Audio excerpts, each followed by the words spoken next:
இந்த தூத்துக்குடியின் சட்டமன்ற உறுப்பினர் அக்காவை பத்தி நினைக்கும் போதெல்லாம் எனக்கு ஒரே ஒரு விஷயம் தான் ஞாபகத்துக்கு வரும். அதை நான் சொல்வதை விட உங்களிடம் காட்டுவதுதான் எனக்கு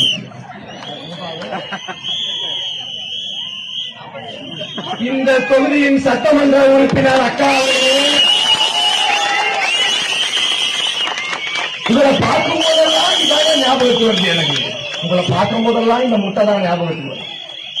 ஏன் எல்லாருக்கும் தெரியும்ல, எல்லாருக்கும் தெரியும், இருந்தாலும் சொல்லிடுறேன். தமிழ்நாடு ஃபுல்லா தெரியும்ல. ஒரு தடவை சமூக நலத்துறை அமைச்சராக அக்கா இருக்கிறார். சத்துணவுல முட்டைகள் போடப்பட்டா முட்டையெல்லாம் அழுகி போன முட்டையா போட்டுக்கிறீங்க, உள்ள கலர்லாம் மாறி இருக்கு, ஏங்க இப்படி ஒரு முட்டையை போட்டுக்கிறீங்க அப்படின்னு ஒரு 2 வருஷத்துக்கு முன்னாடி கேட்கும் போது அக்கா அபூர்வமான ஒரு விளக்கத்தை கொடுத்தாங்க. என்ன அந்த அபூர்வமான விளக்கம்? அதாவது நம்ம வாரத்துல 3 நாட்கள் 4 நாட்கள் முட்டையை கொடுத்துக்கிட்டு இருக்கிறோம். அப்படி கொடுக்கும்போது எந்த முட்டை புதுசு எந்த முட்டை பழசுன்னு தெரிஞ்சுக்கிறதுக்காக முட்டை மேல நாங்க ஒரு சீல் குத்திடுறோம். ஒரு சீலை குத்திடுறோம், கலர் கலரான சீல் குத்துறோம். ஸ்டிக்கர் ஒட்டுற மாதிரி கலர் கலரா சீல் குத்திடுவோம். அப்ப அந்த முட்டையை கொண்டு வர வழியில வண்டிக்கு தார்பாய் போட மறந்துட்டாங்க.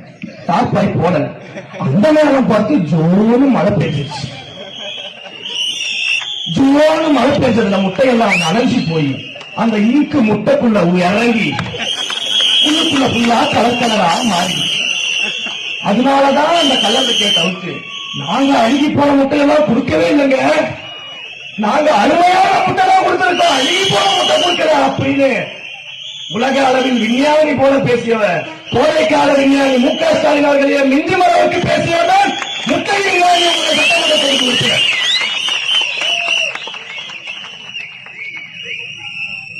தூத்துக்குடி மக்களே, உங்களெல்லாம் நினைச்சு பரிதாபப்படுறதா சிரிக்கிறதா எனக்கு தெரியல. கவலை வேணாம். இன்னும் 60 நாள்ல இந்த ஆட்சியை அவர்களை முடிவு கட்டி தமிழகத்தில் ஆட்சி அமைக்கிறது. நம்முடைய தலைவர் தளபதியாக முதலமைச்சராக இருக்கிறார்.